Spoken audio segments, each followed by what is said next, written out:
Madame, Monsieur, soyez les bienvenus dans votre émission dédiée à la mode africaine. Aujourd'hui, nous explorons le thème fascinant du retour aux racines, redécouvrir et réinventer les textiles africains. L'Afrique, riche de son patrimoine textile, possède une variété de tissus emblématiques tels que le kanté, le bogolan et le wax, qui racontent des histoires et portent des significations culturelles profondes. Dans cette émission, nous allons découvrir comment les designers africains les réinventent pour répondre aux tendances modernes tout en honorant leur héritage. Et pour ce faire, j'ai le plaisir de recevoir Roger Bongo, créateur de mode ivoirien. Roger Bongo, merci d'être avec nous. Bonsoir. C'est moi qui vous remercie. C'est nous. Alors, Roger Bongo, le textile africain et vous, c'est une longue histoire. Et on se souvient de votre festival à Etani. Pouvez-vous nous dire ce qui vous a amené à vous intéresser aux textiles africains? Merci. Alors, l'événement, c'est Etani. Etani qui signifie notre pagne, notre patrimoine en langue baoulé. Alors, l'idée pour moi, c'est que dans tout ce qu'on fait, moi, je suis plutôt penché vers le business. Alors, voyez-vous, dans la mode, il y a le côté textile, il y a le côté confection. Et il se trouve qu'en Afrique, on est plutôt du côté de la confection. On n'est pas au niveau du textile. Alors qu'au niveau du textile, il y a énormément de choses à faire. Il y a énormément de pagnes disponibles. Il y a énormément de motifs qu'on peut exploiter. Mais ces motifs-là, on les exploite, c'est vrai, mais derrière ça, il y a des tisserands. Derrière ça, il y a des teinturiers. Derrière ça, il y a des dessinateurs. Et ces personnes-là, aujourd'hui, sont en train de laisser tous ces métiers-là parce que on ne consomme pas nos pagnes. Et l'idée pour moi, de le valoriser et que tous les créateurs, tous les Ivoiriens puissent consommer ce pagne-là, que ça puisse créer de la richesse et que tous ces professionnels de ce domaine-là puissent rester dans leur zone, vivre de leur métier et comme ça tout le monde est tranquille. D'où est venue l'idée de Etani. Et cette annonce s'attend à une autre édition. Une autre édition, oui, en décembre. Ça se fait en décembre, c'est du côté de Dembocro. Très bien. Alors, on parle de textile africain, mais est-ce que le pagne est une spécialité africaine? Oh non, pas vraiment. C'est un gros débat parce que le pagne n'est pas fait chez nous. C'est nous qui le consommons. Voilà, mais pour dire la vérité, c'est devenu comme une culture pour nous. Voilà, quand on voit le wax aujourd'hui, on ne pense pas à l'Allemagne, on pense à l'Afrique. Donc on va dire que c'est rentré dans notre patrimoine. Mais le vrai pagne africain, c'est le pagne qui est fait main, c'est le pagne qui est tissé main, c'est le pagne qui est récolté main, c'est le pagne qui est teint à la main, de façon bio, de façon naturelle. Voilà, et là, on l'appelle le pagne tissé. Le pagne tissé, voilà, parce que c'est tissé, vraiment. Avec des métiers à tisser. Voilà, c'est pas industriel, c'est avec des métiers à tisser, d'autres le font à la main. Et ça reste quand même, on va dire, l'économie verte. Voilà. Avec des produits bio, la teinture naturelle, la teinture voilà, qui n'est pas chimique à la base. Très bien. Alors, Roger Bongo, avant de poursuivre, je propose qu'on regarde ensemble la première édition du festival Nzrama de Tumodi. C'est dans le centre de la Côte d'Ivoire et c'était en 2023. Ce festival a mis l'accent sur le pagne baoulé. C'est un reportage signé Polydie, Ferdinand Kwaku et Ange Wilfred. Le pagne baoulé, tissu traditionnel conçu à partir de coton filé, est hérité de la culture des Ashanti. Il était à l'origine tissé par les femmes âgées qui ont au fil du temps fini par passer le flambeau à une nouvelle génération. Désormais, on trouve dans le secteur des jeunes et des personnes de tout âge. Il est fabriqué dans le centre de la Côte d'Ivoire et c'est à partir de cette zone que ce tissu traditionnel dessert la Côte d'Ivoire et aussi l'étranger. Pour mieux faire la promotion de ce pagne, les acteurs du secteur participent à plusieurs activités et expositions. C'est le cas de la première édition du festival Nzrama où nous avons découvert plusieurs stands dédiés au pagne baoulé. Je vous propose les chaussures en pagne baoulé, le pagne baoulé lui-même d'abord, les chapeaux, les cravates, les boucles d'oreilles avec le pagne baoulé. Vous avez des porte-monnaies en pagne baoulé, vous avez des chaussures en pagne baoulé.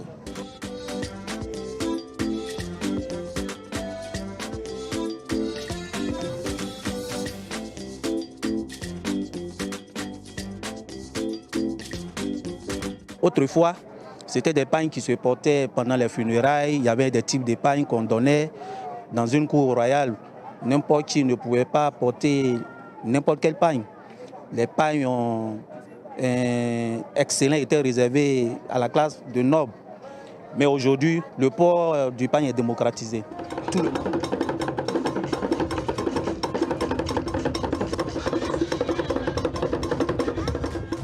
De nombreux jeunes Ivoiriens, principalement ceux du centre du pays, ont appris auprès de leurs parents à tisser le pagne baoulé et à le commercialiser. En plus de vivre leur passion, ils réussissent à joindre les deux bouts. Au niveau de la commercialisation, je pense que ces gens de tribune et puis ces gens d'intervention nous permettent d'avoir plus de visibilité et puis d'être vus dans le monde. Votre interview comme ça, et je crois que tout cela va nous aider à plus commercialiser nos pagnes.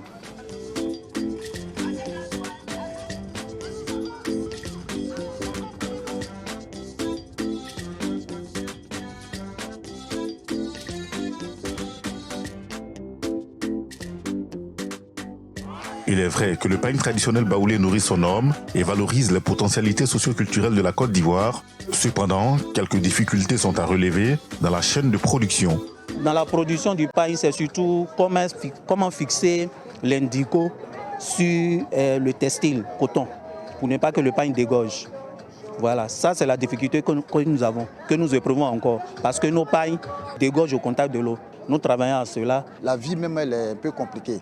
Nous manquons la clientèle et aussi l'activité est ralentissante parce qu'il n'y a pas de clients potentiels.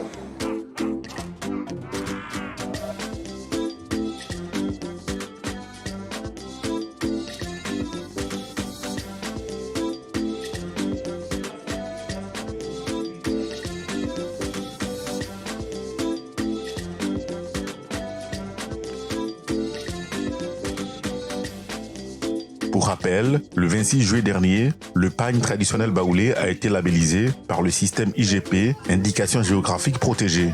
Ce résultat est le couronnement d'un travail minutieux des équipes du ministère du Commerce et l'Industrie et de la promotion des PME avec celle de l'Office ivoirien de la propriété intellectuelle.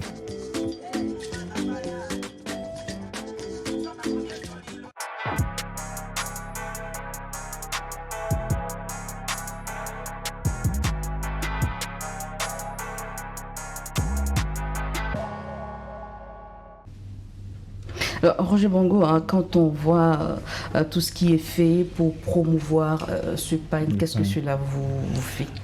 Non, ça me donne le sourire, je suis content parce que, comme je disais tantôt, ça va créer de la richesse chez nous. Vous savez, tout ce qui est consommation enrichit. Si tu consommes chez le voisin, c'est le voisin que tu enrichis. Tu consommes la matière première du voisin, c'est lui que tu enrichis. Tu consommes l'eau du voisin, c'est lui que tu enrichis. Et nous, là, l'idée ici, c'est de pouvoir faire la promotion de ce pagne-là et que les Ivoiriens prennent ça comme un produit de chez nous qu'on peut porter à tout moment. Voilà. Et avec le ministre Anoblé, je crois qu'on avait eu à travailler sur un projet comme ça, du port du pagne dans les administrations. Et là, aujourd'hui, on continue avec le ministère de la Culture et de l'Industrie pour que ce pagne-là soit porté dans l'administration. C'est le jour qu'on va trouver et puis tout le monde y est. Et ça va créer énormément de richesses. Comme je dis, si on arrive à le faire, il y aura moins d'exode rural parce que les gens vont rester là-bas. Ils vont rester là-bas. Et tout à l'heure, il relevait le fait que la teinture ne reste pas. Après, c'est juste un problème de formation. Sinon, fixer une teinture, il n'y a rien de sorcier, c'est rien du tout. Il y a des techniques qui existent, il y a des modules qui existent. Nous-mêmes, au niveau de Etani, on a fait des modules sur comment est-ce qu'on fixe la teinture, comment est-ce qu'on rend moins pénible. Parce que après, ça reste un métier qui est assez pénible pour ceux qui pratiquent ces métiers-là. Donc, pour nous, ça veut dire qu'on allait sur deux axes. Ça veut dire que fixer la teinture et puis rendre le boulot moins pénible, pour que les jeunes puissent être à l'aise là-dedans, qu'ils puissent vendre. Parce que si la teinture est bonne, c'est bien fixé, que le pagne est de qualité, c'est que nous, créateurs, on va l'utiliser. Mais tu ne veux pas mettre un pagne qui dégorge dans des chemises, dans des robes. Voilà. Aujourd'hui même, j'ai une commande qui fait peut-être 3 semaines, où là je suis en retard parce qu'il n'a pas pu livrer, juste parce que le monsieur n'a pas pu me fixer la teinture verte. Un produit qui m'a donné, j'ai fait valider. Aujourd'hui, pour me livrer, c'est compliqué. Mais quand tu leur donnes des séances de formation, ils ne sont pas prêts à venir suivre. Donc après, ça reste une grosse difficulté. Alors que le pagne baoulé est labellisé là. Oui. Voilà, donc il faille que vraiment le gouvernement mette les moyens véritablement, et qu'on règle la solution. Mais c'est rien du tout. En une journée, ils vont comprendre comment est-ce qu'on fixe la teinture. C'est pas sorcier. Très bien. Alors, quels sont selon vous aujourd'hui les textiles africains les plus emblématiques? Aujourd'hui, je pense au Dafani. parce qu'ils ont énormément travaillé sur ce pagne-là, ils l'ont rendu fin et ça ne dégorge pas. C'est beau, c'est utilisable et vraiment ça passe devant le pagne baoulé, devant le bourgogne qui reste assez lourd aussi. Donc aujourd'hui, je vois le Dafani. Et je pense que c'est un modèle pour nous. C'est un modèle pour nous à suivre parce que au-delà même de développer le pagne, ils ont poussé à la consommation. Donc le Dafani aujourd'hui se porte à l'école, les ministres sont dans le Dafani, les autorités sont dans le Dafani, les directeurs. Et donc ça fait que ça crée de la richesse pour le Burkina. Parce que c'est ça le truc. Avant, à un moment donné, quand on parlait à nos dévanciers de porter le pain, ils trouvaient que non, c'est pas intéressant, c'est pas si simple. Je leur ai dit, mais vous faites grossir des gens ailleurs. Si ton fils te fait, on va dire, une nourriture que tu estimes que c'est pas bon, c'est à toi de le consommer d'abord. Tu lui dis, ah petit, il y a ça qui manque et puis il s'améliore. Mais si tu vas chez le voisin et que tu continues de nourrir le voisin, il s'améliore, il grandit et toi tu t'appauvris, quoi. Donc tout ça c'est lié vraiment à un gros business.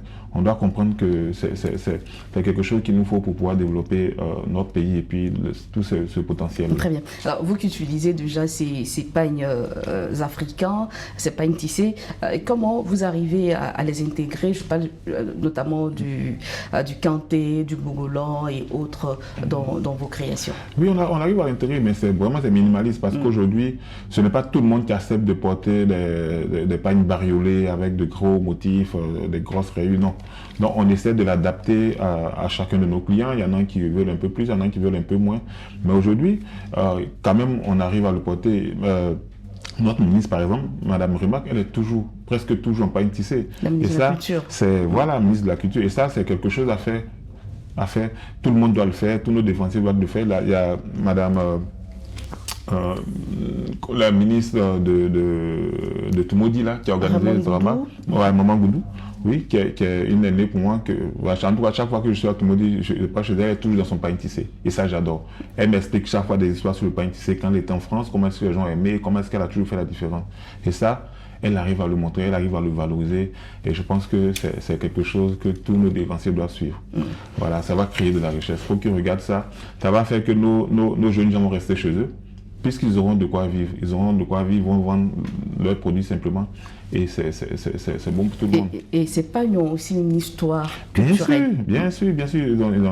Comme je le disais avant, ce n'est pas des pagnes qui étaient portés par tout le monde. Parce que c'était les nobles, c'était compliqué à le faire, c'était compliqué déjà à planter le coton, à filer le coton, à noblir le coton, à tisser le coton. Après, le teint, c'était un long processus. Et tout le monde ne peut pas porter le pagne tissé. Mais aujourd'hui, c'est tombé dans le domaine public, c'est démocratisé, donc tout le monde arrive à le porter. Mais est-ce que le fait que tout le monde porte le pagne, on va dire n'importe comment, entre griffes, ne gâche pas ou ne cache pas ce côté traditionnel, le côté apparat. Avant, voilà. C'était... Non, moi je pense que non, parce qu'à un moment donné, il faut que tout le monde puisse consommer. C'est un produit, c'est notre produit, c'est notre bébé, tout le monde doit pouvoir le consommer, tout le monde doit pouvoir se vêtir dans ce pagne-là. Mais ça reste qu'il y a des pagnes qui sont un peu plus chers. Voilà, à cause des fils dorés qu'on met dedans, avec des fils argentés, la qualité de fil même change. Donc il y a des pagnes qui sont beaucoup plus chers que le pagne baoulé ordinaire qu'on connaît. Donc il y a toujours une différenciation. Bon, si tu estimes que tu es un VIP, il y a des pagnes pour toi. D'accord. Est-ce qu'on peut parler d'une certaine importance économique de cet style africain pour les communautés locales? Ben oui, bien sûr. Vous savez, aujourd'hui, je pense que la grosse difficulté à leur niveau, c'est que la matière première ne vient pas de chez nous. C'est dommage, on a du coton ici, mais le coton qu'ils utilisent ne vient pas de chez nous. Si notre coton ici était transformé par nous-mêmes, ça va créer une grosse richesse. Parce que le coton ne va pas faire le trajet d'ici, aller en Chine ou je ne sais où encore. Ça va rester ici, on va transformer ici. Donc ça crée des emplois. Parce que la chaîne de valeur devient plus longue. Voilà, parce que prendre le coton de la sémence et que ça devienne un pagne tissé et un vêtement, c'est un long processus. Et c'est là que la richesse se crée. Voilà. Et si nous on ramène ça ailleurs et que ça se transforme ailleurs, bon, c'est grave. Imaginez-vous, il y a un calcul tout simple qu'on a fait. Le kilo de coton qui est à 600 francs, quand il est transformé, qu'il revient, une chemise te fait, on va dire, 300 à 400 grammes. Donc, on va dire qu'un kilo de coton te fait 2 chemises. Une chemise, aujourd'hui, le minimum qu'on puisse payer, c'est 10 000. C'est ça, hein? C'est 10 000. Donc le gars, tu lui vends à 600, il vient te vendre la chemise à 10 000. Est-ce que vous voyez la marge? Et cette chemise, quand elle est faite par les créateurs africains, le prix grimpe. Le prix grimpe. Et ça, je dis 10 000, mais il y a toutes les chemises qui viennent en pur coton simple. C'est les 200, 300 euros. Alors qu'on a payé juste 1 euro le kilo de coton. Ouais. C'est là que la richesse se situe. C'est là que la richesse se situe. Et ça, je pense que si on comprend, qu'on commence à investir là-dedans, c'est vite fait. Et j'ai assisté à une réunion avant-hier. Ça fait quoi? Ça fait 2 ans que le gouvernement a désigné le secteur de la mode comme secteur prioritaire. Donc il y a énormément de choses qui sont en train de se préparer. En tout cas, jusqu'en décembre de l'année prochaine, il y a beaucoup de choses qui sont en train de se faire. Donc ça, déjà, ça me réjouit. Parce qu'on a passé depuis 20 ans à dire que le textile peut créer de la richesse. Le textile peut créer il y a de l'argent dans la richesse, dans le textile. Tous les pays asiatiques aujourd'hui qu'on connaît, même à côté de nous sur le Maroc, tu ne vas pas au Maroc sans prendre un boubou marocain. Il y a le coton égyptien, qui est le coton le plus cher du monde parce qu'il est un peu plus long que nous, notre fibre. Mais les gars se font énormément d'argent dedans. Voilà, il faut juste que les gens comprennent que c'est une vraie industrie. C'est une industrie qui donne beaucoup d'argent. Hier, je disais à un directeur que la confection, celui qui est bon dans la confection, qui est vraiment investi dans la confection, il est plus qu'un dealer. Il est plus qu'un dealer parce que c'est à la minute. C'est à la minute et c'est énormément d'argent dedans. Il faut juste qu'on s'organise, il faut juste qu'on comprenne qu'on s'organise et qu'on se mette dans une dynamique de création d'emplois, création de richesses.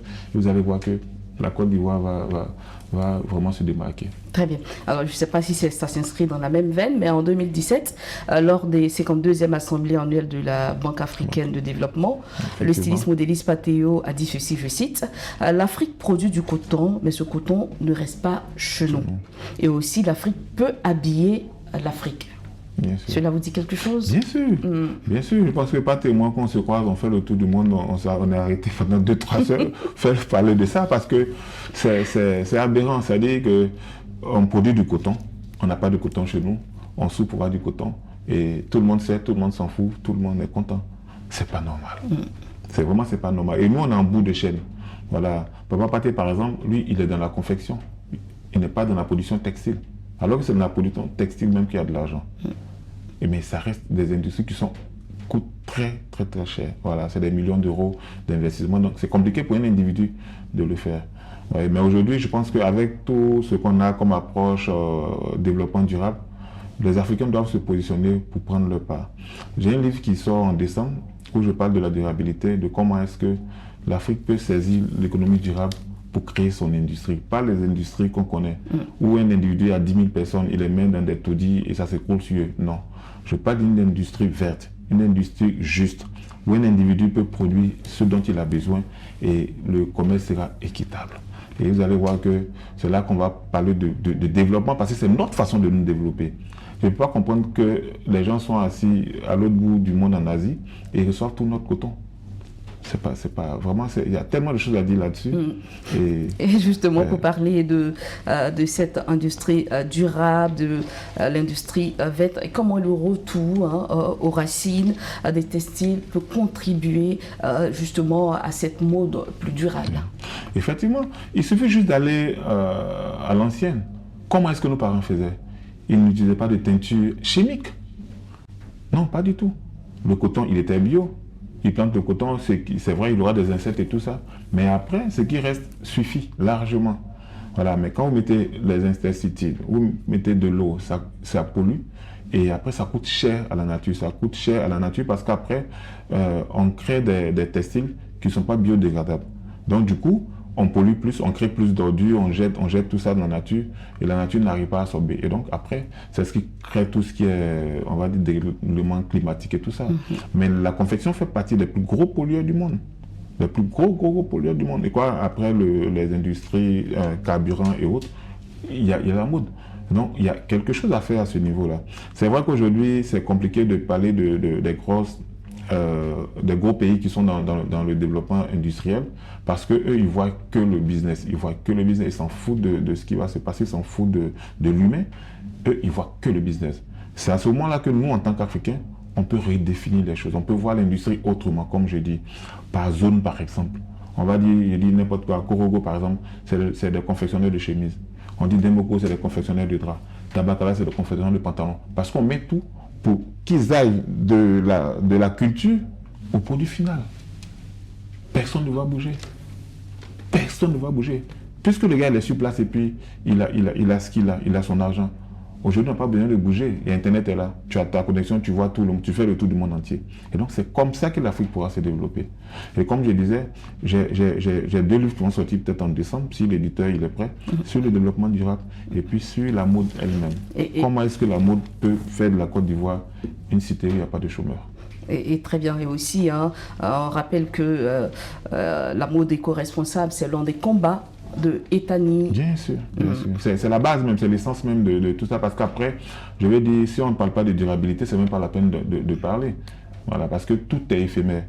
Nos organisations, nos façons de faire, nos façons de consommer, c'est de la pollution à tout moment, à tout va. Et donc, à un moment donné, on prend conscience pour dire que, au lieu de jeter chaque matin, chaque semaine, un t-shirt à la poubelle ou une robe à la poubelle, je prends une tenue de belle facture, de bonne qualité.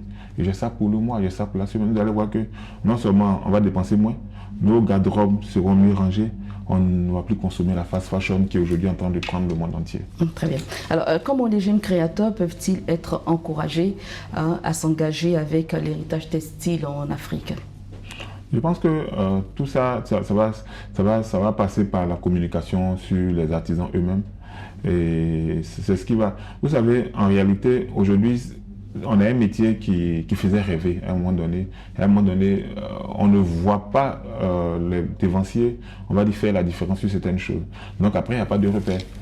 Il n'y a pas de repère. Mais si c'est dévancier, si nous autres, on commence à faire de la publicité sur le métier, sur le business, pour que les gars comprennent que c'est vrai qu'au-delà de voir le gars dans une Mercedes, il construit un monde durable, il construit une entreprise qui sera pérenne. Et là, je pense que je peux rester à Abidjan, je ne vais pas aller nager pour aller me faire tuer quelque part. Parce qu'il voit, il sent que c'est durable, il sent qu'il y a un développement qui vient, il voit l'aboutissement. Et donc c'est là que je pense que les jeunes vont comprendre que ce n'est pas juste du bling-bling. Parce que ceux-mêmes qui ont commencé à faire le bling après, tu vois que ça descend. Il n'y a pas d'organisation, il n'y a pas de pérennisation. Donc après, qui peut tenir dans ce truc-là? Et donc après, bon, on est obligé de vous laisser tomber. Vous voyez aujourd'hui, pourquoi tout le monde veut jouer au foot? On connaît le salaire des joueurs. On connaît. Quand on te dit que ton camarade a 1 milliard par mois, ça te fait rêver. Nos parents nous ont frappés parce qu'on joue au foot. Mais aujourd'hui, ce n'est plus le cas. Si les confectionneurs, les créateurs que nous sommes, on publie nos chiffres chaque année, on montre ce qu'on fait réellement. Une entreprise réellement constituée, une entreprise qui est en bourse. Vous allez voir, on ne parle plus. Ils vont venir. Mais si on reste dans ce qu'on est là, ça reste flou, ça reste, c'est pas palpable, c'est pas, voilà, qui peut mettre son enfant dans une affaire où on voit pas la tête ni la queue? Personne. Aujourd'hui, Roger Bongo, quel conseil pourriez-vous donner à ces passionnés de mode pour qu'ils explorent de plus en plus le textile africain? Non, le conseil, moi je l'ai dit déjà, la première chose que je dis à tous ces jeunes que je coach aujourd'hui, qu'il y a beaucoup d'argent, les gars, venez prendre. Parce qu'il faut qu'ils comprennent ça. C'est pas une affaire de mode, c'est pas une affaire de fun, c'est pas une affaire de porter un pantalon rouge CNT, ça n'a rien à voir. C'est ta vie, tu perds ton temps, il faut que ce soit rentable. Et pour être rentable, quand tu rentres dans un domaine, il faut comprendre le domaine, il faut savoir comment ça fonctionne. Et quand tu sais comment ça fonctionne, tu ne souffres plus. Tu ne souffres plus. Moi, j'ai pas besoin d'être à l'atelier pour savoir ce qui se fait là-bas ou pas. Parce qu'on essaie d'organiser les choses. Là, on entend d'aller à la certification ISO pour clarifier, pour schématiser, pour systémer les choses. De sorte que quand Roger Bongo n'est plus là, ça roule. C'est ça une entreprise. Mais venir prendre 2-3 pièces, se mettre sur un thé, ce n'est pas de ça qu'il s'agit. Vraiment, ce n'est pas de ça qu'il s'agit. Donc, la confection, c'est une entreprise comme une autre. La confection, c'est de l'ingénierie. Ce n'est pas un métier de cancre comme les gens pensaient. C'est un métier d'avenir. Moi, je fais le tour du monde entier. J'ai plein d'amis dans plusieurs domaines. Quand on finit de se présenter, je dis, ah non, je suis styliste. Ah, mais à la fin, c'est vraiment que tout le monde vient. Pour dire que c'est un métier, non seulement qui est noble, qui est aimé. Mais il faut juste qu'on aille au professionnalisme pour vivre de cela. Et si on vit de ça, il n'y a plus de problème. Très bien. Vous êtes chef d'entreprise, propriétaire de la marque Cora. Comment votre entreprise contribue-t-elle à valoriser, à promouvoir le travail de tous ces artisans? En 2017, j'ai créé la Fondation Roger Bango, qui est une fondation qui a pour but la formation et l'insertion. On ne forme pas pour former, parce que c'est ça la difficulté, la formation et l'insertion. Et donc, on essaie de donner l'exemplarité. J'ai été prix d'excellence 3 fois. Et je l'ai dit toujours, ce n'est pas normal que vous soyez ici pendant que le gouvernement met beaucoup de choses en place pour vous. Allez-y, formalisez-vous. Prenez votre part du gâteau. Prenez votre part du gâteau. Personne ne viendra faire ça pour vous. Ce n'est pas une affaire de coût des habits. C'est fini ça. Quand tu es un chef d'entreprise, ce n'est pas le produit le problème. Le produit, c'est le client. Comment tu arrives à acquérir le client, comment tu arrives à maintenir le client, comment tu arrives à multiplier tes clients. C'est tout. Mais si ils sont assis sur leur machine, penser que c'est une fin en soi. Non, c'est mort. Très bien. En tout cas, je pense que le message est passé et il a été reçu 5 sur 5. Roger Bango, merci d'avoir répondu à nos questions. Merci pour tout ce que vous faites. C'est nous. Notre corporation. Voilà, vous l'avez compris, c'est la fin de cette émission. Merci à tous ceux qui nous ont suivis. Merci à l'équipe en régie. Fares, Arnaud, Jean-Marc. On se retrouve la semaine prochaine pour un autre numéro. D'ici là, portez-vous bien.